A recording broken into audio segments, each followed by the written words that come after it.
الحمد للہ وکفی والصلاة والسلام علی عباده الذین اصطفی خصوصا علی افضلہم وخاتم النبیین محمد الامین وعلی آلہ وصحبہ اجمعین اما بعد فقد قال اللہ تبارک وتعالی کما ورد فی سورة الحدید اعوذ باللہ من الشیطان الرجیم بسم اللہ الرحمن الرحیم سبح للہ ما فی السماوات والارض وهو العزیز الحکیم لہ ملک السماوات والارض یحیی ویمیت وهو علی کل شیء قدیر هو الاول والآخر والظاہر والباطن وهو بكل شيء علیم صدق اللہ العظیم رب اشرح لي صدری ویسر لي امری واحلل عقدۃ من لسانی یفقہوا قولی اللہم ربنا الہمنا رشدنا واعذنا من شرور انفسنا اللہم ارنا الحق حقا وارزقنا اتباعہ وارنا الباطل باطلا وارزقنا اجتنابہ اللہم وفقنا لما تحب وترضى وتقبل منا فإنك خیر المتقبلین اللہم ارحمنا بالقرآن العظیم واجعلہ لنا اماما ونورا وہدا ورحمہ اللہم ذکرنا منہ ما نسینا وعلمنا منہ ما جہلنا وارزقنا تلاوتہ آناء اللیل واطراف النہار واجعلہ لنا حجتا یا رب العالمین آمین۔ سورہ حدید سے قرآن حکیم میں جو مکی اور مدنی صورتوں کے 7 گروپ ہیں ان میں سے چھٹے گروپ کی مدنی صورتوں کا آغاز ہو رہا ہے۔ یہ مقام اس اعتبار سے بہت اہم ہے کہ ایک تو یہ کہ پورے قرآن مجید میں تعداد کے اعتبار سے مدنی صورتوں کا یہ سب سے بڑا گلدستہ ہے۔ سورہ حدید سے شروع ہو کر جو 27ویں پارے کی آخری صورت ہے، پھر سورہ تحریم تک کہ جو 28ویں پارے کی آخری صورت ہے، یہ مسلسل صورتیں ہیں 10۔ اگرچہ حجم کے اعتبار سے یہ زیادہ نہیں ہے، 1.25 پارے سے بھی کم، لیکن صورتوں کی تعداد کے اعتبار سے یہ مدنی صورتوں کا سب سے بڑا گلدستہ ہے قرآن حکیم میں۔ اس لیے کہ ذہن میں تازہ کر لیجئے، پہلے سورہ بقرہ، آل عمران، سورہ نساء، سورہ مائدہ، اگرچہ 6.25 پارے لیکن صورتیں تو 4 ہی تھیں۔ پھر سورہ انفال، سورہ توبہ 2 صورتیں، پھر سورہ نور 1 صورت، پھر سورہ احزاب 1 صورت، پھر 3 صورتیں سورہ محمد صلی اللہ علیہ وسلم، سورہ فتح اور سورہ حجرات، یہ 10 صورتیں۔ دوسری نمایاں بات ان کی یہ ہے کہ ان میں سے 5 صورتیں وہ ہیں جن کا آغاز ہوتا ہے سبح للہ یا یسبح للہ کے الفاظ سے۔ تسبیح کرتی ہے اللہ کی ہر شے جو آسمانوں میں ہے اور ہر شے جو زمین میں ہے، اور یہ تسبیح کا ذکر فعل ماضی میں بھی ہے، فعل مضارع میں بھی ہے، اور فعل مضارع عربی زبان میں حال اور مستقبل دونوں کو کور کرتا ہے۔ تو گویا کہ زمان و مکان کا پورا احاطہ ہو گیا کہ جو کچھ آسمانوں میں ہے اور جو کچھ زمین میں ہے وہ اللہ کی تسبیح بیان کر رہا ہے، ہمیشہ سے اب بھی کر رہا ہے اور ہمیشہ کرے گا۔ ان صورتوں کا ایک خصوصی پھر نام ہے، ان میں سے المسبحات، وہ صورتیں کہ جو تسبیح باری تعالیٰ کے ذکر سے شروع ہوتی ہیں۔ اس میں شامل کرتے ہیں بعض لوگ سورۃ الاعلیٰ کو بھی، سبح اسم ربک الاعلیٰ، لیکن وہاں وہ حکم کی صورت میں ہے۔ یہ مسبحات جو ہیں اس گروپ میں ان کی خصوصی شان ہے۔ تیسری بات جو کہ مضامین کے اعتبار سے ہے، بلکہ زمانہ نزول کے اعتبار سے پہلے سمجھ لیجئے۔ پہلی بات میں نے عرض کی کہ قرآن حکیم میں مدنی صورتوں کا تعداد سور کے لحاظ سے سب سے بڑا گلدستہ، ان میں سے 5 مسبحات۔ تیسری بات یہ کہ ان سب کا باستثناء واحد زمانہ نزول جو ہے وہ حضور صلی اللہ علیہ وسلم کا جو مدنی دور ہے سیرت مبارکہ کا، اس کا نصف آخر ہے، یعنی سن 5 کے بعد نازل ہوئی ہے، سوائے ایک صورت کے، تو آ جائے گی سامنے۔ باقی جو 9 صورتیں ہیں یہ سب کی سب بات کی ہے۔ اس سے جو متعلق بنتی ہے بات وہ یہ ہے کہ اس زمانے میں مسلمانوں میں جوش جہاد، ذوق شہادت، جذبہ انفاق، بحیثیت مجموعی اس میں کچھ کمی آ گئی تھی۔ یہ کمی میں پہلے بھی اشارہ کر چکا ہوں کہ معاذ اللہ اس اعتبار سے نہیں ہوئی کہ سابقون الاولون کے ذوق میں اور شوق میں اور جذبے میں کمی آ گئی، لیکن چونکہ تعداد بڑھی مسلمانوں کی اور اب اکثریت ان لوگوں کی تھی کہ جو ایمان لائے ہیں ہجرت کے بعد، ان کی اس طرح کی تربیت تو نہیں ہوئی جیسے کہ مکے والوں کی ہوئی تھی 12 برس تک۔ اس اعتبار سے اوسط جب نکالیں گے تو اوسط کے اعتبار سے یقیناً ادھر کچھ اب اضمحلال کے آثار تھے۔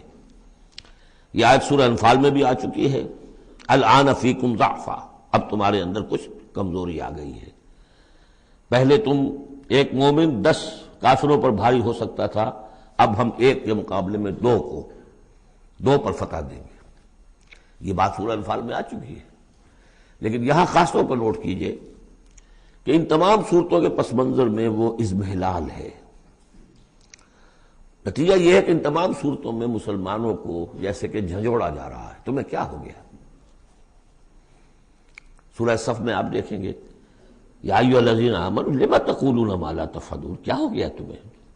کیوں کہتے ہو جو کرتے نہیں ہو؟ اسی سورہ حدید میں آئے گا وما لکم لا تؤمنون باللہ، تمہیں کیا ہو گیا؟ اللہ پر ایمان پختہ کیوں نہیں رکھتے؟ وما لکم الا تنفقوا فی سبیل اللہ، تمہیں کیا ہو گیا ہے؟ اللہ کے راہ میں خرچ کیوں نہیں کرتے؟ اسی طرح سورہ جمعہ میں وَإِذَا رَأَوْا تِجَارَةً أَوْ لَهْوًا انفضوا إِلَيْهَا وَتَرَكُوكَ قَائِمًا، تو گرفت کا پہلو ہے، پکڑ کا، اور جھنجوڑا جا رہا ہے۔ اس میں یقیناً روح سخن منافقین کی طرف بھی ہے، لیکن بحیثیت مجموعی ان صورتوں میں جو اصل خطاب ہے وہ منافقین سے نہیں ہے۔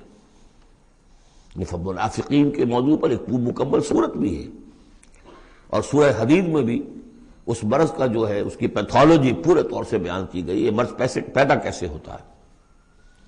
لیکن یہ ہے کہ عام طور پر جو روح سخن ہے وہ ضعفاء کی طرف ہے، کمزور مسلمان، منافق نہیں، یعنی جن کا ایمان اتنا قوی نہیں ہے کہ ہر چہ باد آباد۔ اور یہ میں آپ سے عرض کر چکا ہوں، یہ فرق تو شروع سے بھی تھا۔ السابقون الاولون من المہاجرین والانصار والذین اتبعوہم باحسان رضی اللہ عنہم ورضوا عنہ، اس درجے کے لوگوں میں بھی سب کے سب ایک جیسے تو نہیں تھے، وہ درجات تو بلند ترین ہے، رضی اللہ عنہم ورضوا عنہ، تو فرق تو تھا۔ اور اگر حفظ مراتب نہ کنی زندگی، تو ان درجات کا جب تک کہ آپ لحاظ نہ رکھیں اور نہ سمجھیں تو بات سمجھ میں نہیں آئے گی۔ اس پہلو سے یہاں اصل خطاب جو منافقین سے نہیں ہے، یعنی یہ سورہ نساء اور سورہ توبہ اس کا جو رنگ ہے اس میں اصل خطاب منافقین سے ہے، یہاں وہ بات نہیں ہے، ضعفاء، کمزور۔ اس اعتبار سے آج کے مسلمانوں کے لیے اہم ترین حصہ قرآن حکیم کا یہ 10 صورتیں ہیں۔ آج کا ایک مسلمان ان 10 صورتوں کو سمجھ لے تو گویا پورے قرآن کا خلاصہ اس کو مل جائے گا۔ ایک تو اس اعتبار سے بھی کہ جیسے میں نے عرض کیا نفاق کا مضمون آیا سورہ نساء میں، سورہ مائدہ میں، سورہ توبہ میں، اور بھی صورتوں میں آیا، سورہ قتال سے شروع ہو گیا۔ لیکن یہ کہ ایک چھوٹی سی صورت ہے 11 آیتوں کی اس مجموعے میں، سورۃ المنافقون، وہ خلاصہ ہے اس پوری بحث کا۔ ایمان کی بحث تو مکی صورتوں میں 2/3 قرآن مکی صورتوں پہ مشتمل ہے۔ اب اس میں التذکیر میں آلاء اللہ جو ہے وہ نکال دیجئے تو ساری بحث ایمان ہی کی تو ہے، توحید کی، آخرت کی، معاد کی، باس بعد الموت کی، رسالت کی۔ اتنی لمبی چوڑی بحث کو سورہ تغابن 18 آیات پر مشتمل ایک سورت ہے. واقعہ یہ ہے کہ خلاصہ نکال دیا گیا، عطر کشید کر کے رکھ دیا گیا. تو ایک تو اس اعتبار سے بھی کہ اگر ان صورتوں کو سمجھ لیا جائے تو پورے قرآن کا خلاصہ سمجھ لیجئے کہ ان میں موجود ہے. سوا پارہ ہے، سوا پارے سے بھی کم ہے. اور دوسرے اس اعتبار سے کہ آج جو ہم مسلمان ہیں تو ہم تو در حقیقت نسلی مسلمان ہیں کہ ہم چونکہ بائی ایکسیڈنٹ آف برتھ، ایک حادثہ ہے یہ، ہمارے لیے اس میں کوئی فیصلہ تو نہیں تھا کہ ہم مسلمان ماں باپ کے گھر پیدا ہوں گے. اس بات نن آف اوور چوائس. اللہ نے ہمیں پیدا کر دیا مسلمان ماں باپ کے گھر، تو ہم نے اللہ، رسول، آخرت، نماز، روزہ یہ بچپن ہی سے سیکھ لیا. لیکن وہ ایمان، قلبی یقین والا ایمان، وہ تو شاذ ہی کسی کو نصیب ہوتا ہے. ڈھونڈ اب اس کو چراغ رخ زیبا لے کر. لہذا ہماری عظیم اکثریت اس وقت منافق بھی نہیں ہے. ہم دھوکہ دینے کے لیے تو نہیں ایمان لائے ہم، الحمدللہ منافق اس معنی میں نہیں ہے. تو ہماری عظیم اکثریت جو ہے وہ اس کیٹیگری میں فال کرتی ہے جو سورہ حجرات میں ہم پڑھ آئے ہیں. قالت الاعراب آمنا قل لم تؤمنوا ولكن قولوا اسلمنا ولما يدخل الايمان في قلوبكم. اور وہاں میں بتا چکا ہوں وہ منافقین کا تذکرہ نہیں ہے، اس لیے کہ آگے فرما دیا وَإِن تُطِيعُوا اللَّهَ وَرَسُولَهُ لَا يَلِدْكُم مِّنْ أَعْمَالِكُمْ شَيْئًا. حالانکہ بہت بڑے علماء بھی اس مغالطے میں مبتلا ہو گئے. منافقین کا تذکرہ وہ نہیں ہے. وہ مسلمان کے جو مسلمان ہیں بس ہیں مسلمان، چاہے اس وجہ سے ہے کہ پورا قبیلہ اسلام لا رہا تھا تو چلو بھائی اب چلو ہم بھی ایمان لے آئے، اور چاہے اس وجہ سے کہ ہم مسلمان ماں باپ کے گھر پیدا ہو گئے، کوئی ڈفرنس نہیں ہے. لیکن نیت میں بھی کوئی دھوکہ دینا نہیں ہے. اس وقت بھی کچھ لوگ تھے جو دھوکہ دینے کے لیے ایمان لائے تھے، وہ منافق تھے. لیکن وہ لوگ کہ جن کے دل میں نہ تو مثبت طور پر خلوص والا ایمان تھا اور نہ ہی کوئی منفی طور پر کوئی نفاق تھا، وہ تھے بین بین. ہماری اکثریت انہیں پر مشتمل ہے. لہذا ہمارے اعتبار سے یہ قرآن حکیم کا جامع ترین اہم ترین حصہ ہے. اور یہی وجہ ہے کہ جس میں نے مطالعہ قرآن حکیم کے منتخب نصاب کا بار بار حوالہ دیا ہے، اس گروپ میں سے اس کی کئی صورتیں پوری شامل ہیں. اس کا جو چھٹا حصہ ہے وہ صرف سورہ حدید پر مشتمل ہے جو ابھی ہم شروع کریں گے. باقی سورہ جمعہ، سورہ صف، سورہ منافقون، سورہ تغابن، پھر سورہ تحریم کا، یہ ساری چیزیں یعنی تقریباً 5 غالباً صورتیں ان 10 میں سے ہمارے اس منتخب نصاب میں شامل ہیں.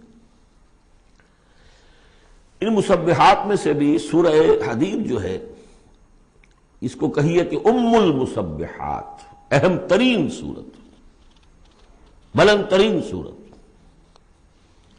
اور میں تحدیثاً للنعمہ عرض کر رہا ہوں کہ بارہا میں نے یہ کہا ہے کہ اللہ کا بہت بڑا فضل و کرم مجھ پر ہوا ہے کہ میں یہ بھی کہہ سکتا ہوں کہ اللہ نے یہ صورت مجھے عطا فرمائی ہے.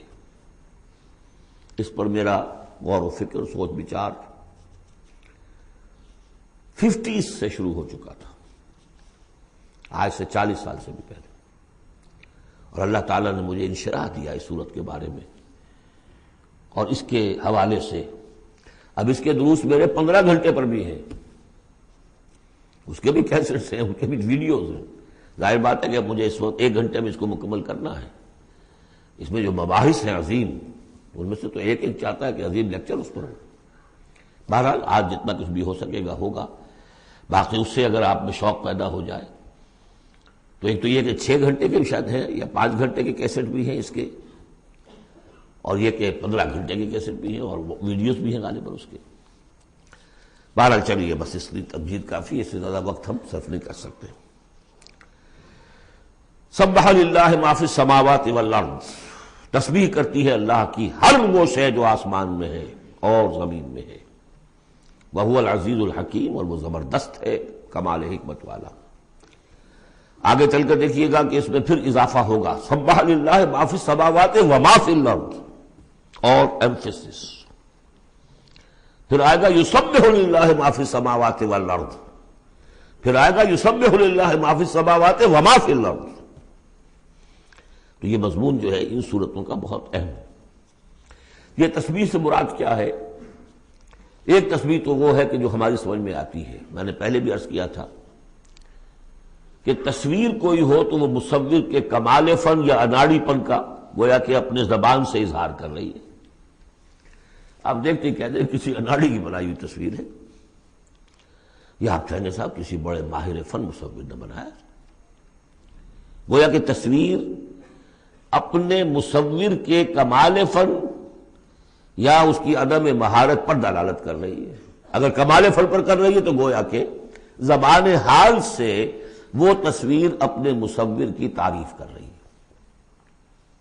اس معنی میں کائنات کا ذرہ ذرہ اپنے وجود سے گواہی دے رہا ہے، میرا پیدا کرنے والا، میرا صانع، میرا خالق، میرا باری، میرا مصور ہر عیب سے پاک ہے، ہر نقص سے پاک ہے، ایک ہستی کامل ہے، اس کے علم میں، اس کی قدرت میں، اس کی حکمت میں کہیں کوئی کمی نہیں۔ یہ تسبیح حالی ہے، زبان حال سے۔ اور جیسے کہ سورہ بنی اسرائیل میں ہم دیکھ آئے ہیں، یہ بھی ہو سکتا ہے کہ اللہ نے ہر ایک شے کو زبان دی ہو۔ سورہ حامیم سجدہ میں بھی الفاظ آئے، ہمارے ہاتھ پاؤں کہیں گے الیوم انطقنا اللہ الذی انطق کل شیء، آج ہمیں اس اللہ نے زبان دے دی، اس نے ہر شے کو زبان دی ہے، تو ہر شے کی بھی زبان ہو سکتی ہے۔ اور سورہ بنی اسرائیل میں تھا وَإِن مِّن شَيْءٍ إِلَّا يُسَبِّحُ بِحَمْدِهِ وَلَٰكِن لَّا تَفْقَهُونَ تَسْبِيحَهُمْ، تو زبان حال والی تسبیح تو ہماری سمجھ میں آ رہی ہے، ہو سکتا ہے اور معلوم ہوتا ہے کہ ہے ایک کوئی دوسرا پہلو بھی جو ہماری سمجھ سے بالا تر ہے۔ وَهُوَ الْعَزِيزُ الْحَكِيمُ، یہ دو اسماء اللہ تعالیٰ کے بار بار آئے ہیں، بہت مرتبہ آئے ہیں، اور ان صورتوں میں خاص طور پر آپ دیکھیں گے بہت تکرار ہوگی ان کی۔ اس کی وجہ کیا ہے کہ ایک تو یہ کہ دو اسماء جو ہیں اس اعتبار سے ان کا جوڑا جو ہے معنوی اعتبار سے بہت اہم ہے۔ العزیز وہ ہستی کہ جس کا اختیار مطلق ہے، لیکن ہمارا تصور یہ ہے کہ جہاں اختیار زیادہ آ جاتا ہے کرپشن آ جاتی ہے۔ چنانچہ پولیٹیکل سائنس کا تو ایکسیم ہے، یہ فارمولا ہے، authority tends to corrupt and absolute authority corrupts absolutely۔ لہذا ساری جو کوشش ہوتی ہے، دستور بنایا جاتا ہے چیکس اینڈ بیلنسز، جہاں اختیار ہے وہاں پہ کوئی چیکس اینڈ بیلنسز بھی ہونے چاہیے۔ اللہ پر کوئی چیک اینڈ بیلنس ہو ہی نہیں سکتا، کس کا ہوگا؟ تو وہ اختیار مطلق العزیز، اس کو بیلنس جو شے کر رہی وہ الحکیم بھی ہے، اس کی حکمت بھی کامل ہے، اس کا کوئی فعل، اس کا کوئی فیصلہ، اس کا کوئی عمل حکمت سے خالی نہیں۔ یہ دونوں گویا کہ ایک دوسرے کے ساتھ ہے، العزیز الحکیم۔ لہو ملک السماوات والارض، کیونکہ اس سورہ مبارکہ میں خاص طور پر دین، ایک دین کی حیثیت سے کہ جس میں ایک نظام، پورا نظام زندگی آئے اور حکومت بھی اس کے اندر شامل ہو، اللہ کی حکومت، لہذا یہ شانیں جو ہے خاص طور پر نمایاں کی جائیں گی۔ لہو ملک السماوات والارض، اس کے لیے ہے آسمانوں اور زمین کی بادشاہی۔ یحیی و یمیت، وہی زندہ رکھتا ہے، وہی مارتا ہے۔ وَهُوَ عَلَىٰ كُلِّ شَيْءٍ قَدِيرٌ، وہ ہر چیز پر قادر ہے۔ اس سورہ مبارکہ کی پہلی 6 آیات میں اللہ تعالیٰ کے اسماء و صفات کا جو ذکر ہو رہا ہے وہ پورے قرآن میں اس اعتبار سے منفرد ہے کہ بلند ترین سطح پر انتہائی جامعیت کے ساتھ فلسفے اور منطق کی بلند ترین سطح پر ہے، لیکن میرے پاس وقت نہیں ہے کہ میں تفصیل میں جا سکوں۔ تیسری آیت اس کی وہ ہے جس کے بارے میں نے آپ کو پہلے سنایا تھا، امام راضی کا قول کہ آ کر کھڑے ہو گئے اس مقام پر جیسے کہ خوف زدہ ہو انسان، دہشت زدہ۔ هو الاول والآخر والظاہر والباطن وهو بكل شيء علیم، وہی اول ہے، وہی آخر ہے، وہی ظاہر ہے، وہی باطن ہے۔ کیا سمجھے اس کو؟ وہی وہ ہے، پھر یہ کیا ہے؟ غالب کا بڑا پیارا شعر ہے، جبکہ تجھ بن نہیں کوئی موجود، پھر یہ ہنگامہ ہے خدا کیا ہے؟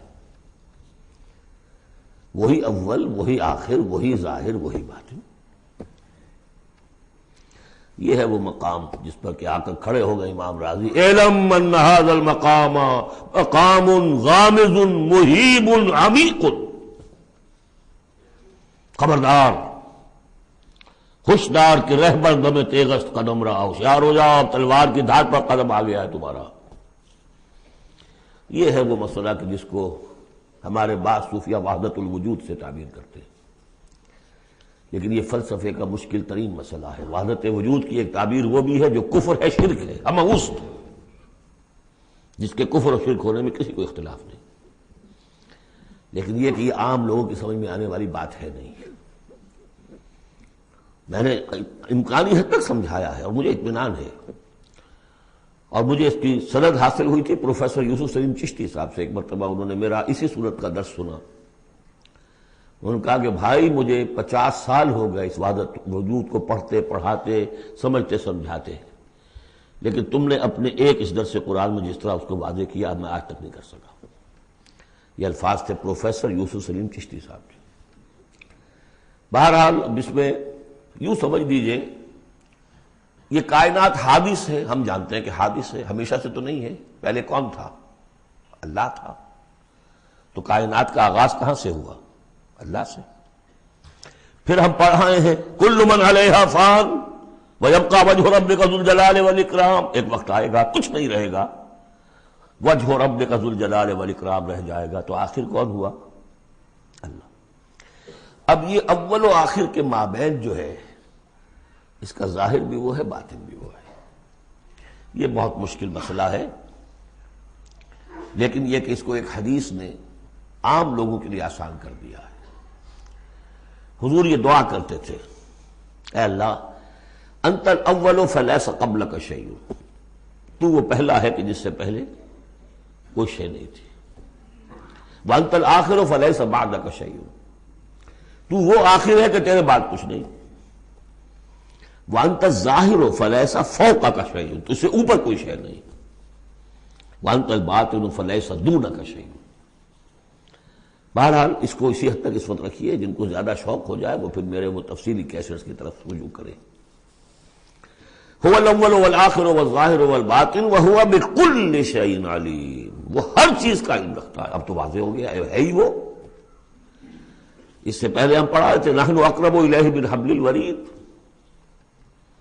تو اس حوالے سے تو یہ دو صفات اللہ کی خاص طور پر آپ دیکھیں گے قرآن میں، علی کل شیء قدیر بکل شیء علیم، دو چیزیں آئیں گی خاص طور پر، ہر چیز کا علم رکھنے والا، ہر چیز پر قادر۔ هو الذی خلق السماوات والارض فی ستۃ ایام، وہی ہے جس نے بنائے آسمان اور زمین 6 دنوں میں، ثم استوى علی العرش، پھر متمکن ہوا تخت حکومت پر، عرش پر۔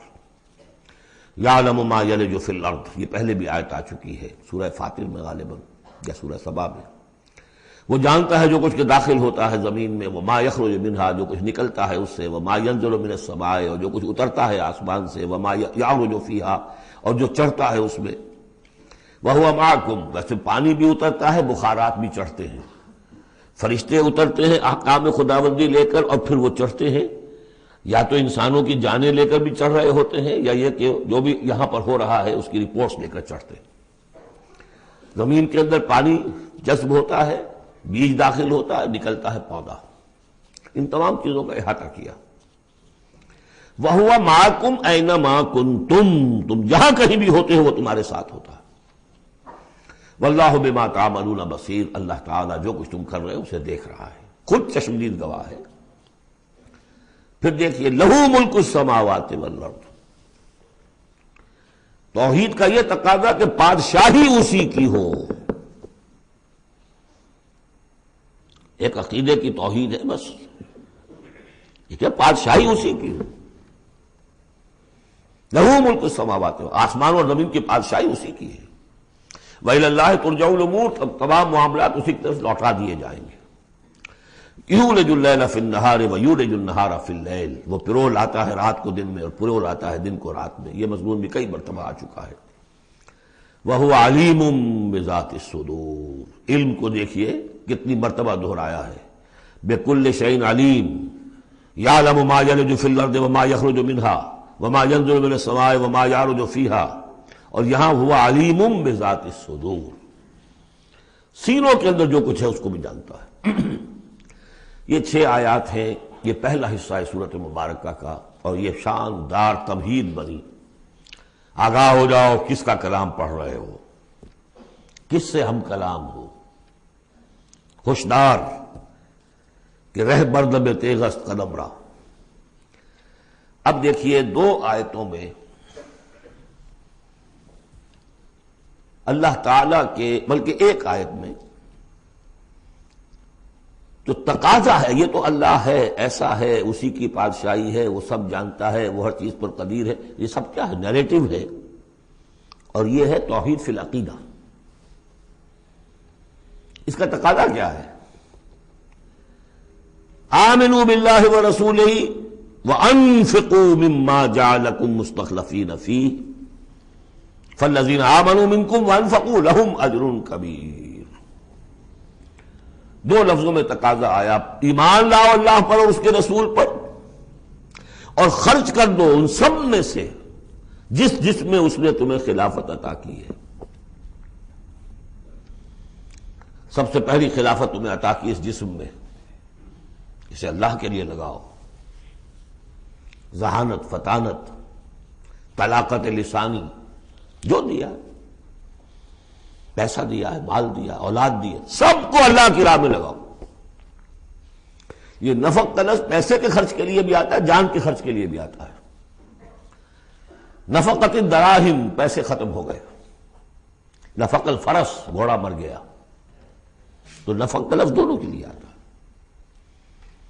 تو انفقوا مما جعلکم مستخلفین فی، جس چیز میں تمہیں استخلاف عطا کیا ہے لگاؤ، خرچ کرو، صرف کر دو۔ یہ 2 تقاضے ہیں۔ اصل میں یوں سمجھیے کہ جو سورہ حجرات میں 2 تقاضے آئے تھے، آمنوا باللہ ورسولہ، سورہ حجرات میں آئے تھے انما المؤمنون الذین آمنوا باللہ ورسولہ ثم لم یرتابوا وجاہدوا باموالہم وانفسہم فی سبیل اللہ۔ حقیقی مومن تو صرف وہ ہے جو ایمان لائے اللہ پر، اس کے رسول پر، پھر شک میں بالکل نہیں پڑے، اور انہوں نے جہاد کیا اللہ کی راہ میں اور کھپا دیے جان بھی اور مال بھی، وہی سچے ہیں۔ یہاں پر 2 ہیں، ان میں دونوں میں ایک سے تو مشترک ہو گئی، آمنوا باللہ ورسولہ، ایمان لاؤ اللہ پر اس کے رسول پر جیسے کہ ایمان کا حق ہے۔ وانفقوا، اور خرچ کر دو، انفاق مال، انفاق نفس، بذل نفس، دونوں چیزیں آ جائیں گی۔ مما جعلکم مستخلفین فیہ، اب اگر یہ 2 کام کر دو تو تمہارے وارے نیارے ہیں، تم کامیاب ہو۔ فالذین آمنوا منکم وانفقوا لہم اجر کبیر، تو جو تم میں سے یہ 2 تقاضے پورے کر دیں، ایمان لائیں جیسے کہ ایمان کا حق ہے، یقین والا ایمان، اور انفاق کر دیں، خرچ کر دیں، لگا دیں، کھپا دیں، اپنے آپ کو بھی اور اپنی تمام جو بھی کچھ اپنی ملکیت ہے، جو ساز و سامان ہے، لہم اجر کبیر۔ اب دیکھیے نظم، دیکھیے اب 2 آیتوں میں وہ ڈانٹ کا، ڈپٹ کا، زجر کا معاملہ ہو رہا ہے۔ وَمَا لَكُمْ لَا تُؤْمِنُونَ بِاللَّهِ، تمہیں کیا ہو گیا ہے، کیوں نہیں ایمان رکھتے اللہ پر؟ وَالرَّسُولُ يَدْعُوكُمْ لِتُؤْمِنُوا بِرَبِّكُمْ، جبکہ ہمارے رسول محمد صلی اللہ علیہ وسلم تمہیں دعوت دے رہے ہیں، وہ ابھی موجود ہیں تمہارے مابین، تمہیں کیا ہو گیا؟ وہ تمہیں دعوت دے رہے ہیں کہ تم ایمان رکھو اپنے رب پر۔ وَقَدْ أَخَذَ مِيثَاقَكُمْ، اور دیکھو تم سے عہد لے چکا ہے تمہارا رب۔ اگر تم ایمان کا دعویٰ کرتے ہو تو عہد در عہد، ایک عہد تو تم لے کر آئے تھے، کر کے آئے تھے، أَلَسْتُ بِرَبِّكُمْ قَالُوا بَلَىٰ، پھر ایک عہد تم نے کیا سَمِعْنَا وَأَطَعْنَا، پھر تم نے عہد کیا ان اللہ اشترى من المؤمنین انفسهم واموالهم بان لهم الجنہ، بیع و شرع ہو چکی ہے۔ وقد اخذ میثاقکم، وہ تم سے عہد لے چکا ہے، ان کنتم مؤمنین، اگر تم حقیقتاً مومن ہو، دعویٰ تو کر رہے ہو ایمان کا۔ ساتھ ہی اب راستہ بتا دیا، اگر تم اپنی گریبان میں جھانکو اور محسوس کرو کہ وہ یقین والا ایمان تو نہیں ہے، اندر تو کچھ خلاصہ ہے، اللہ کرے کہ ہمیں اس کا احساس ہو جائے، اپنی گریبانوں میں جھانکیں۔ اسلام تو ہے، اللہ کا شکر ہے، جو یہاں آئے ہوئے ہیں، دور دور سے آئے ہوئے ہیں، تو اسلام تو ہے، روزہ نماز تو ہے، لیکن اپنے اندر جھانکے وہ ایمان، یقین والا ایمان۔ اگر احساس ہو جائے کہ نہیں ہے تو معلوم ہونا چاہیے کہاں سے ملے گا یہ۔ هو الذی ينزل على عبده آیات بینات لیخرجکم من الظلمات الى النور، وہی تو ہے جو اپنے رب، اپنے بندے پر صلی اللہ علیہ وسلم یہ آیات بینات نازل کر رہا ہے تاکہ نکالے تمہیں اندھیروں سے روشنی کی طرف۔ گویا کہ ایمان حقیقی، یقین والے ایمان کا منبع، سرچشمہ، اس کی سورس یہ ہے اللہ کی کتاب۔ اسے پڑھو، سمجھ کر پڑھو، تدبر کرو، غور و فکر کرو، محسوس کرو گے کہ تمہارے اندر ایک ہلچل ہے، تمہاری فطرت کے تار، یہ قرآن چھیڑے گا انہیں۔ نغمے بیتاب ہے تاروں سے نکلنے کے لیے، ایک ذرا چھیڑ تو دے زخمۂ مضراب حیات، اور اس سے خود تمہارے اندر سے ابھر کر ایمان اندر سے ابھرے گا۔ تمہارے اندر ہے، سویا ہوا ہے، تمہاری روح میں ہے، ڈورمنٹ ہے، صرف ایکٹیویٹ کرنے کی بات ہے، اور یہ آیات قرآنیہ انہیں ایکٹیویٹ کرتی ہیں۔ هو الذی ينزل على عبده آیات بینات لیخرجکم من الظلمات الى النور وان اللہ بکم لرؤوف رحیم، اور یقیناً اللہ تمہارے حق میں بہت رؤوف اور رحیم ہے۔ اب آپ نے دیکھ لیا سورس جو ہے اس ایمان کا وہ کیا ہے، قرآن۔ سورہ شورى میں ہم دیکھ آئے ہیں خود حضور کو کہاں سے ملا، وَكَذَلِكَ أَوْحَيْنَا إِلَيْكَ رُوحًا مِّنْ أَمْرِنَا مَا كُنْتَ تَدْرِي مَا الْكِتَابُ وَلَا الْإِيمَانُ وَلَكِنْ جَعَلْنَاهُ نُورًا نَهْدِي بِهِ مَن نَّشَاءُ مِنْ عِبَادِنَا۔ اے نبی، آپ کو تو معلوم نہیں تھا کتاب کسے کہتے ہیں، شریعت کسے کہتے ہیں، نہ آپ تورات سے واقف، نہ آپ انجیل سے واقف، آپ تو مکے کے امیین میں سے تھے۔ ایمان کسے کہتے ہیں؟ وَلَكِنْ جَعَلْنَاهُ، اس قرآن کو ہم نے نور بنا کر آپ پر اتارا ہے۔ وہ ایمان جو ہے اب آپ کا باطن اس سے جگمگا اٹھا ہے، اب آپ جو ہے گویا کہ اب روشنی کا مینار ہیں، اب آپ ہدایت دیں گے سیدھے راستے کی طرف۔ اسی کو مولانا ظفر علی خان نے کہا ہے بہت خوبصورتی لیکن بہت سادگی سے، وہ جنس نہیں ایمان جسے لے آئیں دکانیں فلسفہ سے، ڈھونڈے سے ملے گی عاقل کو یہ قرآن کے سپاہ۔ اچھا، ایک بات تو ہو گئی کہ تم ایمان کیوں نہیں، تمہارا پختہ کیوں نہیں ہے، یہ دل مل یقین ایمان کیوں لیے پھر رہے ہو، یہ شکوک و شبہات کے کانٹے جس میں چبھے ہوئے ہیں اس ایمان کے ساتھ گزارا کیوں کر رہے ہو؟ اگر اس میں کمی ہے تو پہلے اس کمی کو پورا کرو، چھوڑ دو دھندے، کچھ دن نکال لو، ایک سال نکال لو اپنی زندگی میں سے کہ کم سے کم اتنی عربی سیکھ لیں کہ یہ قرآن ہمارے دلوں کے تاروں کو چھیڑ سکے۔ وہ اسی وقت ہوگا تیرے ضمیر پہ جب تک نہ ہو نزول کتاب، گرہ کشا ہے درازی نہ صاحب کشاف۔ انسپیریشن قرآن سے، ترجمے سے نہیں مل سکتی، ناممکن ہے۔ مفہوم سمجھ لیں گے، دماغ میں کچھ چیزیں آ جائیں گی، لیکن وہ جو قلب کو متحرک کرنا ہے، اس کو انسپائر کرنا ہے، وہ اسی وقت ہوگا۔ اب دوسری ڈانٹ، وَمَا لَكُمْ أَلَّا تُنْفِقُوا فِي سَبِيلِ اللَّهِ، تمہیں کیا ہو گیا، خرچ کیوں نہیں کرتے اللہ کی راہ میں؟ وَلِلَّهِ مِيرَاثُ السَّمَاوَاتِ وَالْأَرْضِ، آسمان اور زمین کی ساری وراثت تو بالآخر اللہ ہی کے لیے رہ جائے گی۔ تمہارے پاس رہ جائیں گے یہ محل، یہ کوٹھیاں، یہ فیکٹریاں، تم آج ہو کل نہیں ہوگے، جو اگلے ہوں گے وہ بھی پھر نہیں ہوں گے۔ کائنات تو اسی کی ہے، وارث وہی ہے، الوارث وہی تو ہے، اور تم سید سید کے رکھ رہے ہو۔ وَمَا لَكُمْ أَلَّا تُنْفِقُوا فِي سَبِيلِ اللَّهِ، اور انفاق میں نوٹ کر لیجیے، میں بتا چکا ہوں کہ انفاق کے اندر انفاق مال بھی ہے، انفاق نفس بھی ہے، بذل نفس، جان کھپانا، وہ واضح ہو جائے گا۔ وَلِلَّهِ مِيرَاثُ السَّمَاوَاتِ وَالْأَرْضِ لَا يَسْتَوِي مِنْكُمْ مَنْ أَنْفَقَ مِنْ قَبْلِ الْفَتْحِ وَقَاتَلَ، برابر نہیں ہے تم میں سے وہ جنہوں نے انفاق کیا اور قتال کیا فتح سے پہلے۔ قتال آ گیا، جان کھپانے کے لیے میدان میں آئے۔ انفاق جو کہا تھا آیت نمبر 7 میں، وہ صرف مال کا نہیں، جان کا بھی ہے۔ اور انفاق جان جو ہے اس کا سب سے بڑا موقع کیا ہے؟ جنگ، جہاں آپ نقد جان ہتھیلی پر رکھ کر حاضر ہوتے. وہ تو اگر جان بچ جائے تو گویا کہ بونس ہے، ورنہ جو جاتا ہے جنگ میں وہ پورا رسک لے کر جاتا ہے.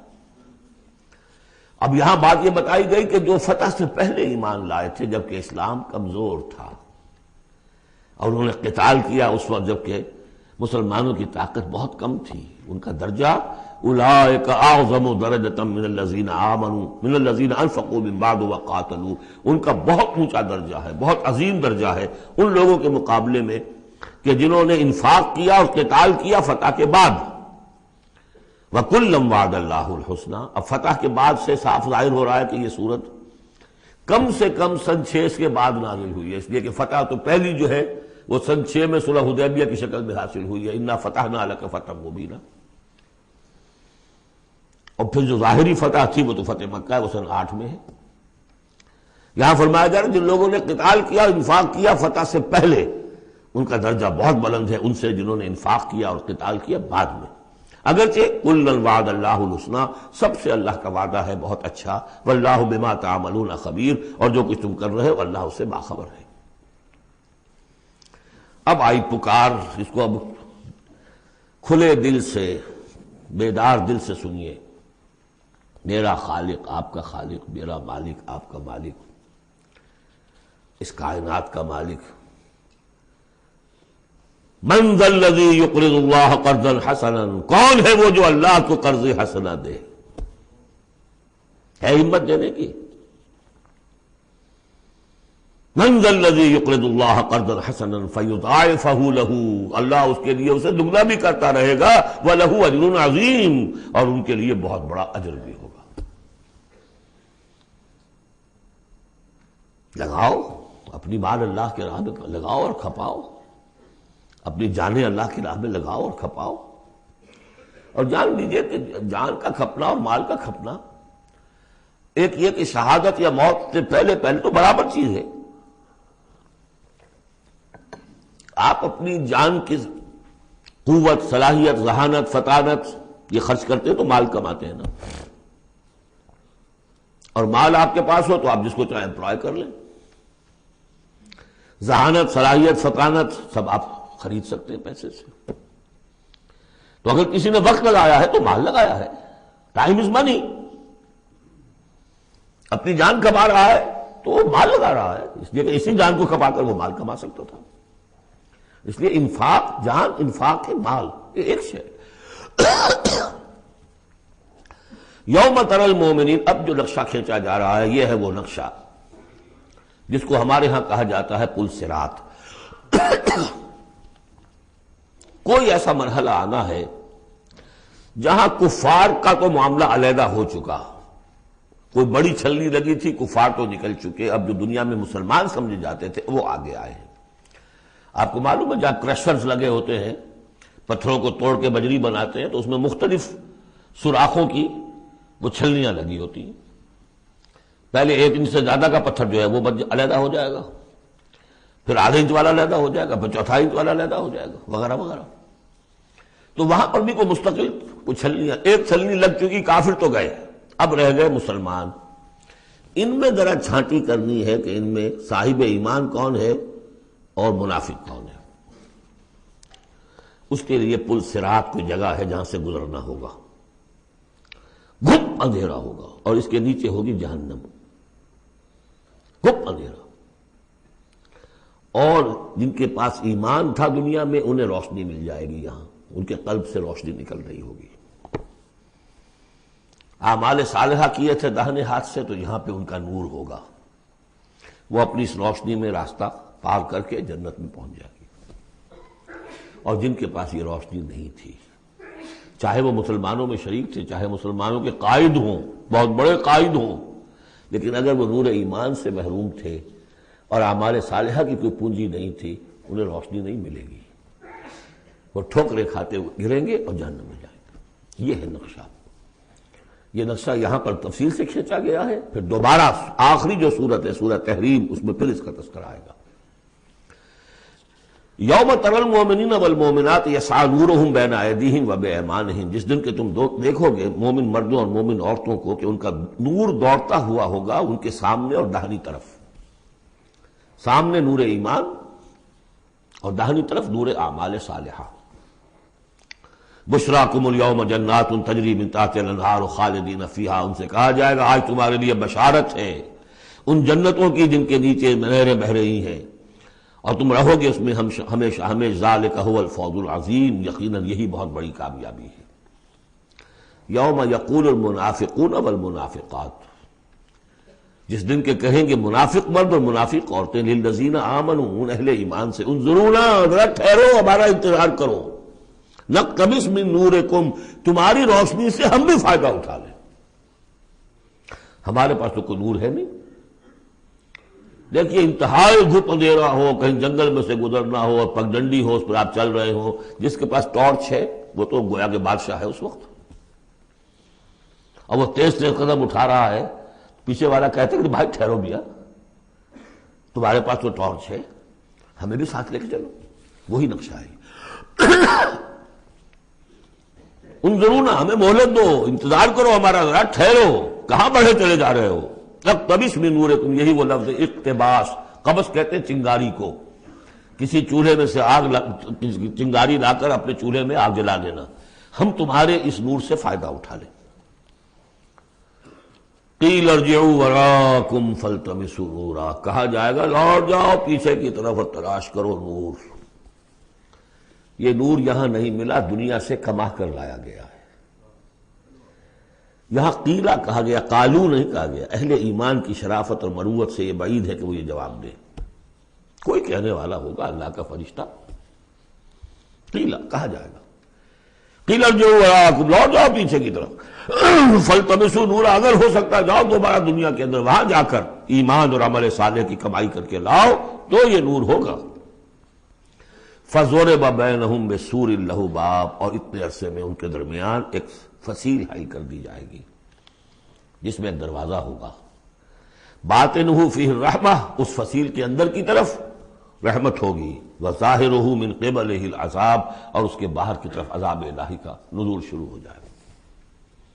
یہ چھلنی ہے جو اہل ایمان اور منافقین کے درمیان لگائی جائے گی۔ اب اس اعتبار سے اگلی دو آیتیں جو ہیں قرآن مجید کا اہم ترین مقام ہے کہ یہ پیتھولوجی کیسے ڈیولپ ہوتی ہے، نفاق کیسے آتا ہے۔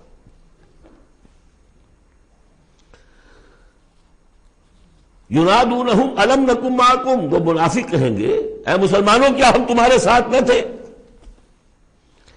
تمہارے ساتھ مسجد نبوی میں ہم نمازیں پڑھتے تھے، عیدیں پڑھتے تھے، ہم تمہارے ساتھ تھے۔ الم نکن معکم، کیا ہم تمہارے ساتھ نہ تھے؟ قالوا بلا، اب وہ کہیں گے ہاں تھے تو ہمارے ساتھ کیوں نہیں تھے؟ ولکنکم فتنتم انفسکم، تم نے اپنے آپ کو فتنے میں ڈالا۔ فتنہ کیا ہے؟ انما اموالکم واولادکم فتنہ، مال اور اولاد سے ضرورت سے زیادہ محبت، اگر اللہ اور اس کے رسول اور اس کی راہ میں جہاد سے زیادہ محبت ہے اہل و عیال سے اور مال سے، تم نے اپنے آپ کو اپنے ہاتھوں فتنے میں ڈال دیا۔ یہاں ذرا وہ آیت اب یاد کر لیجئے جو سورہ توبہ میں ہم پڑھا ہے، آیت نمبر 24، قل ان کان آباؤکم وابناؤکم واخوانکم وازواجکم وعشیرتکم واموال اقترفتموها وتجارۃ تخشون کسادها ومساکن ترضونها احب الیکم من اللہ ورسولہ وجہاد فی سبیلہ فتربصوا حتی یأتی اللہ بامرہ واللہ لا یہدی القوم الفاسقین۔ اے نبی ان سے کہہ دیجئے کہ اگر تمہیں اپنے باپ اور بیٹے اور بھائی اور بیویاں اور رشتہ دار اور وہ مال جو بڑی محنت سے جمع کیے ہیں، وہ تجارت جس کے کساد کا تمہیں اندیشہ رہتا ہے، اور وہ حویلیاں اور محل جو تمہیں بڑے محبوب ہیں، اگر ان 8 چیزوں کی محبت زیادہ ہے تمہارے دل میں اللہ اور اس کے رسول اور اس کی راہ میں جہاد کی محبت سے، تو جاؤ دفع ہو جاؤ، انتظار کرو یہاں تک کہ اللہ اپنا فیصلہ سنا دے۔ یہ ترازو کس نے ٹلٹ کی ادھر؟ یہ 8 والا پلڑا کیوں ہوا نیچے؟ کیوں نہیں یہ 3 والا نیچے گیا؟ یہ تمہارا فیصلہ ہے، اٹ واز یور چوائس، لہذا فتنتم انفسکم، تم نے خود اپنے آپ کو فتنے میں ڈالا، اور یہ فتنے میں جب ڈالا وَتَرَبَّصْتُمْ، نتیجہ تربص نکلا، وہی جو آیت ختم ہوئی آیت نمبر 24 سورہ توبہ کی، فَتَرَبَّصُوا، گو مگو میں آدمی مبتلا ہو جاتا ہے، چلوں نہ چلوں، بڑھوں نہ بڑھوں، قدم بڑھاتا ہوں تو یہ خطرات آتے ہیں، یہ مصیبتیں آتی ہیں، رک جاتا ہوں تو باز پرس ہوتی ہے، پوچھا جائے گا، اچھا چلو جھوٹ بول کے جان بچا لوں گا، اس سے آگے بڑھنا شروع ہوتا ہے بس۔ وَلَٰكِنَّكُمْ فَتَنْتُمْ أَنفُسَكُمْ وَتَرَبَّصْتُمْ وَارْتَبْتُمْ، اور پھر ایک مرحلہ آتا ہے کہ وہ ایمان کی تھوڑی بہت پونجی جو تھی اس میں ریب اور شکوک و شبہات کے کانٹے چڑھنے شروع ہو جاتے ہیں، کیا پتہ ہوگی بھی کہ نہیں آخرت، یہ دنیا نقد ہے، اس کی لذت نقد، اس کی کلفت نقد، اس کا عیش نقد، اس کی تکلیف نقد، پتہ نہیں دنیا ہوگی بھی کہ نہیں، آخرت ہوگی کہ نہیں ہوگی، پھر شکوک و شبہات آئیں گے۔ آخری بات وغرتکم الامانی، پھر تمہیں دھوکہ دیا مزید تمہاری خواہشات نے، اللہ بڑا بخشنے والا ہے، اللہ پالن ہار ہے، اللہ بخشن ہار ہے، ہم کچھ بھی کریں آخر تیرے محبوب کی امت میں ہیں، we are the chosen people of the Lord. غرتکم الامانی، کبھی خیال ہوتا بھی ہے تو یہ تھپکیاں دے دے کر یہ امانی جو ہے یہ سلا دیتی ہے۔ وغرکم باللہ الغرور حتی جاء امر اللہ، یہاں تک کہ اللہ کا فیصلہ آ گیا، وغرکم باللہ الغرور، اور تمہیں خوب دھوکہ دیا اللہ کے نام پر اس دھوکے باز نے، شیطان لعین نے۔ یہ سورہ لقمان میں آ چکا ہے، فلا یغرنکم الحیات الدنیا ولا یغرنکم باللہ الغرور۔ یہ ہے سٹیجز، دنیا، مال، اسباب، اولاد، کاروبار، ان چیزوں میں اتنا انہماک کہ اللہ اور اس کا رسول اور اللہ کی راہ میں جہاد کی جو محبت ہے وہ کم تر ہو جائے، یہ نقطہ آغاز ہے۔ یہاں سے تربص، تربص سے ریب و شکوک، اور ریب و شکوک سے آگے نفاق۔ فَالْيَوْمَ لَا يُؤْخَذُ مِنْكُمْ فِدْيَةٌ وَلَا مِنَ الَّذِينَ كَفَرُوا، تو آج نہ تم سے کوئی فدیہ قبول کیا جائے گا اور نہ کافروں سے۔ اشارہ کر دیا گیا دنیا میں تم مسلمانوں کے ساتھ تھے، یہاں تمہارا حشر اور کافروں کے ساتھ ہے، یہی نفاق کی حقیقت ہے۔ منافق دنیا میں مسلمان شمار ہوتا ہے، قانون میں مسلمان ہے، آخرت میں جا کر پردہ کھلے گا کہ ایمان کی حقیقت تو تھی ہی نہیں، یہ تو ایک عقیدہ تھا، لیے پھرتا تھا، ایک ڈوگما تھا، دل میں وہ بات نہیں تھی۔ وَلَمَّا يَدْخُلِ الْإِيمَانُ فِي قُلُوبِكُمْ، وہ ایمان ابھی تمہارے دلوں میں داخل نہیں ہوا تھا۔ دل کے اندر ایمان نہیں تو نور کہاں سے آ جائے گا؟ اور دل میں ایمان نہیں تو جو نیکی بھی کر رہا ہے وہ دکھاوے کی نیکی ہے، وہ دنیا میں لوگوں کے اندر شہرت حاصل کرنے کی نیکی ہے۔ ہاں ایمان یہاں ہے تو اب نیکی جو ہے اس کے اندر نور ہے۔ فَالْيَوْمَ لَا يُؤْخَذُ مِنْكُمْ فِدْيَةٌ وَلَا مِنَ الَّذِينَ كَفَرُوا مَأْوَاكُمُ النَّارُ وَهِيَ مَوْلَاكُمْ وَبِئْسَ الْمَصِيرُ، اب تو تمہارا ٹھکانہ تو آگ ہی ہے اور وہ بہت برا ٹھکانہ ہے، وہی تمہاری مولا ہے، غم خار ہے، دم ساز ہے، کوئی اپنا شکوہ شکایت کرنی ہے، کوئی نالا و فریاد، اسی سے کہو جو کچھ کہنا ہے، بئس المصیر، اور وہ بہت برا ٹھکانہ ہے۔ اب یہ سب کچھ اگر آپ نے سن لیا تو اب یہ آپ سے ایک اور سوال اللہ تعالیٰ کر رہے ہیں، الم یعن للذین آمنوا ان تخشع قلوبہم لذکر اللہ وما نزل من الحق، کیا وقت آ نہیں گیا اہل ایمان کے لیے کہ ان کے دل جھک جائیں اللہ کی یاد میں اور اس کے سامنے کے جو حق میں سے نازل ہو چکا ہے؟ یاد ہے اس قرآن کے بارے میں سورہ بنی اسرائیل میں کیا پڑھا تھا؟ وَبِالْحَقِّ أَنزَلْنَاهُ وَبِالْحَقِّ نَزَلَ، ہم نے اس کو نازل کیا حق کے ساتھ اور یہ نازل ہوا ہے حق کے ساتھ۔ تاخیر، تعویق، یہ کر لوں وہ کر لوں، اس کے بعد بچیوں کے ہاتھ پیلے کرنے ہیں، ابھی ذرا بچوں کی تعلیم کا مسئلہ ہے۔ تعلیم کیا؟ دنیا کی تعلیم، نری تعلیم دنیا کی، خود ساری عمر گزار دی ہے جن کوچوں کی سیر کرتے ہوئے انہی کوچوں میں داخل کر رہے ہیں اپنی اولاد کو۔ اور ایسے ایسے لوگ بھی ہیں، ایسے ایسے ناسمجھ لوگ، کچی عمر میں برطانیہ بھیج دیا، امریکہ بھیج دیا، اور پھر روتے ہوئے آتے ہیں بچہ بگڑ گیا، بچے نے یہ کر دیا، بچہ وہ ہو گیا۔ یہ تو حال ہے۔ الم یعن للذین آمنوا ان تخشع قلوبہم لذکر اللہ وما نزل من الحق، کیا وقت آ نہیں گیا؟ کس کے منتظر ہو؟ اہل ایمان کے دل جھک جائیں اللہ کی یاد میں اور اس قرآن کے سامنے. وَلَا يَكُونُوا كَالَّذِينَ أُوتُوا الْكِتَابَ مِن قَبْلُ، نہ ہو جائیں ان لوگوں کے مانند جنہیں کتاب دی گئی تھی پہلے. فَطَالَ عَلَيْهِمُ الْأَمَدُ، تو جب ان پر ایک طویل مدت گزر گئی، فَقَسَتْ قُلُوبُهُمْ، تو ان کے دل سخت ہو گئے.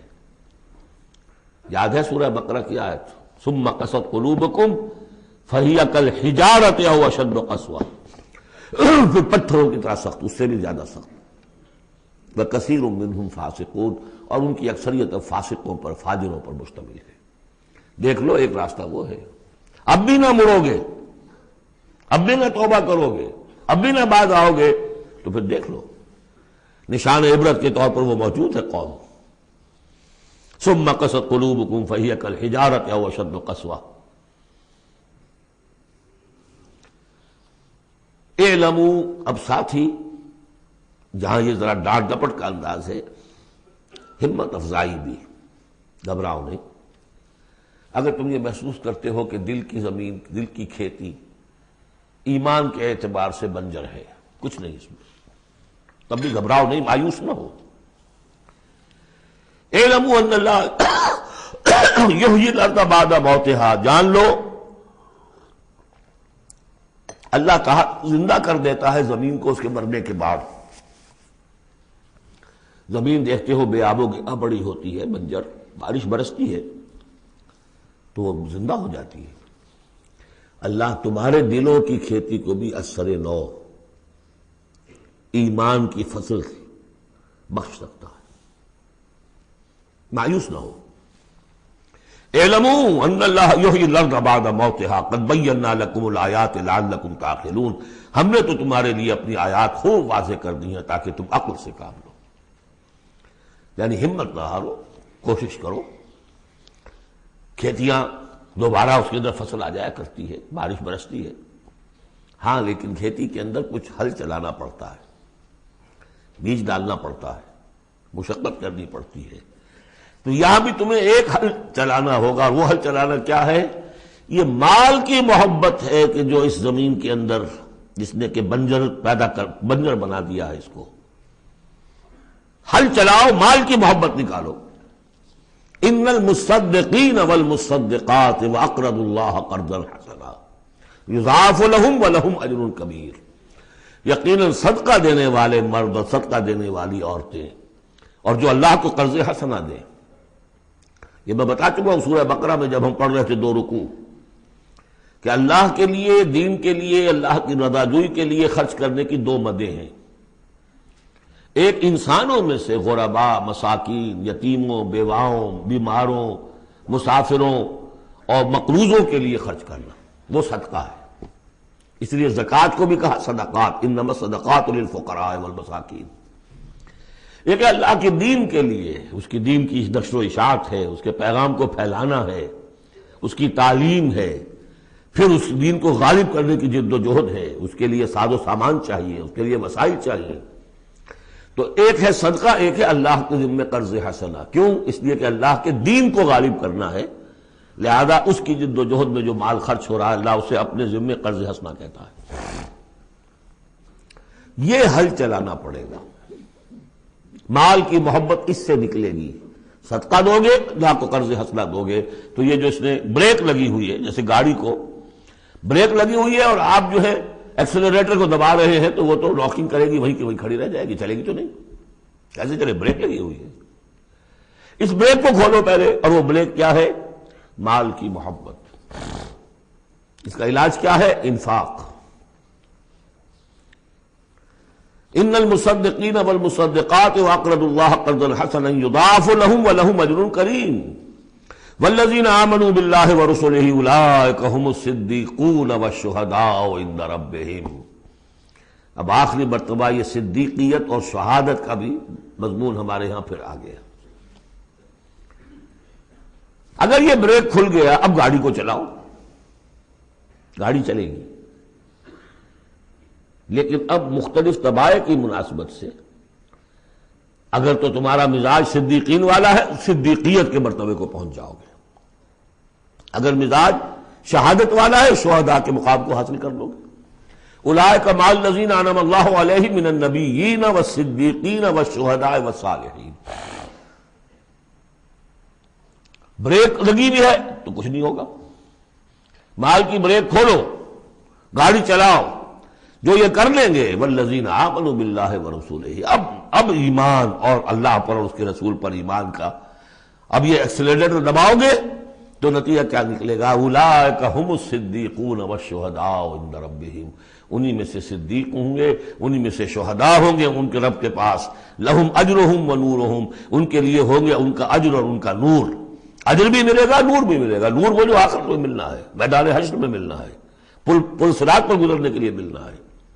اور اجر وہ ہے جو جنت میں داخل ہو کر ملے گا. لہم اجرہم ونورہم والذین کفروا وکذبوا بآیاتنا اولئک اصحاب الجحیم، اور جن لوگوں نے کفر کیا اور ہماری آیات کو جھٹلایا یہ لوگ ہیں جہنمی. اعلموا انما الحیاۃ الدنیا لعب ولہو وزینۃ وتفاخر بینکم وتکاثر فی الاموال والاولاد. اب جو چیز بریک تھی اس کو سمجھ لو، بریک کی حقیقت کیا ہے؟ دنیا کی محبت. جان لو کہ یہ دنیا کی محبت کیا ہے اس کے سوا کہ کچھ عرصہ کھیل کود میں گزرتا ہے. لعب، بچپن میں اور کسی چیز سے کوئی دلچسپی نہیں ہوتی. باپ کا کاروبار ٹھیک چل رہا ہے کہ نہیں چل رہا ہے، بچے کو اس سے کیا غرض، اسے تو اپنا کھیل کود کرنا ہے. لہو، ذرا سا ٹین ایج آئی تو اب کھیل معصوم کھیل نہیں رہتا، اس میں کچھ سینشول گریٹیفیکیشن شروع ہو جاتی ہے. لہو. اور اسی وقت جو ہے زینت، بناؤ سنگھار بہت ہوتا ہے. بہت اس ایج میں مردوں کو بھی خیال ہوتا ہے ٹھیک ٹھاک لباس ہو، پورا جو ہے ہمارے فیشن کے مطابق ہو. Very sensitive. اس کے بعد ذرا عمر بڑھتی ہے، تفاخر بینکم، اب فخر، نسل پر فخر، مال پر فخر، دولت پر فخر، اور فخر میں بڑھ جانا. جیسا کہ ہمارے ہاں پٹھانوں میں خاص طور پر ہے کہ اب وہاں جو دوسرا سردار ہے وہاں پر وہ نئی کار لے آیا ہے، اب یہ کیسے رہ جائے گا؟ اسے بھی لانا چاہے اپنی زمین بیچے، کچھ کرے، اس سے اگلے ماڈل کی کار لا کے کھڑے نہیں کرے گا تو پھر جینا بیکار ہو گیا. تفاخر بینکم. لیکن جب ذرا زندگی ذرا اور ڈھلی، تکاثر فی الاموال والاولاد، کثرت سے مال اور اولاد. اس کے بعد یہ ہے، ایک سٹیج پر تو یہ ہوتا ہے کہ مونچھ نیچی نہ ہو چاہے سب کچھ چلا جائے، اور اگلی سٹیج پر یہ ہوتا ہے کہ مونچھ نیچی کیا، شیو بھی ہو جائے تو کوئی بات نہیں، مال آنا چاہیے. یہ عجیب آیت ہے. انسانی زندگی کے یہ نفسیاتی مراحل ہیں. بہت کم لوگوں نے سمجھا اس آیت کو. اس کا ہر دور میں کوئی ایک شے ہوتی ہے جو انسان کے اس ذہن پر اور نفسیاتی اعتبار سے اس کے نزدیک بڑی اہمیت کی حامل ہوتی ہے. بچپن میں کھیل کود، ذرا اس سے بڑا ٹین ایجرز، اس میں لہو وزینۃ، اس سے اوپر آئے تفاخر، اس سے اوپر آئے اب یہ ہے کہ بڑا ریئلسٹک ہو جاتا ہے آدمی. چھوڑو میاں ان باتوں کو، پیسے کی فکر کرو، رکھو اس کو سنبھالو. تکاثر فی الاموال والاولاد کا مسئلہ غیث، میں نے بارہا کہا یہ ایک لائف سائیکل ہے، ہیومن لائف سائیکل. وہی لائف سائیکل آپ کو ملتی ہے باٹنی میں، نباتات میں. کا مسئلہ غیث، جیسے کہ بارش برستی ہے، اعجب الکفار نباتہ، تو جو کسان ہوتے ہیں اس سے جو روئیدگی کھیتی اپجتی ہے اس کو بڑی اچھی لگتی ہے. ثم یہیج، پھر وہ کھیتی اپنی پوری قوت پر آتی ہے. فتراہ مصفرا، پھر دیکھتے ہو وہ زرد ہو جاتی ہے. ثم یکون حطاما، پھر کھیتی کٹ جاتی ہے اور چورا چورا کہیں جو ہے وہ توڑی کے ٹکڑے پڑے رہ جاتے ہیں. اسی طرح بچہ پیدا ہوتا ہے، بڑی خوشیاں ہیں، جشن بن رہا ہے. پھر وہ بچہ جوان ہوا ہے، ثم یہیج، جو اپنی پوری قوت کو پہنچ گیا ہے. فتراہ مصفرا، پھر بالوں میں بھی سفیدی آ گئی، پھر چہرے پر جھریاں آ رہی ہیں. ثم یکون حطاما، پھر مرے اور گڑھے میں دفن ہوئے اور مٹی میں مل کر مٹی ہو گئے. لیکن ایک زندگی آخرت کی ہے جس کے لیے کوئی اس طرح کا اینڈ نہیں ہے. وفی الآخرۃ عذاب شدید ومغفرۃ من اللہ ورضوان، اور آخرت میں ہے بہت بڑی سزا اور مغفرت اللہ تعالیٰ کی طرف سے، اور یا رضوان ہے. وَإِنَّهَا لَجَنَّةٌ أَبَدًا أَوْ لَنَارٌ أَبَدًا، وَمَا الْحَيَاةُ الدُّنْيَا إِلَّا مَتَاعُ الْغُرُورِ، اور جان لو کہ دنیا کی یہ زندگی تو سوائے دھوکے کے ساز و سامان کی اور کچھ نہیں ہے۔ یہ تمہیں اپنے اندر گم کیے رکھتی ہے، بھلائے رکھتی ہے، نہ اللہ یاد نہ آخرت یاد، اسی میں مگن، اسی میں گم۔ کافر کی یہ پہچان کہ آفاق میں گم ہے، اور مومن کی یہ پہچان کہ گم اس میں ہے آفاق۔ بارک اللہ لی ولکم فی القرآن العظیم ونفعنی وإیاکم بالآیات والذکر الحکیم۔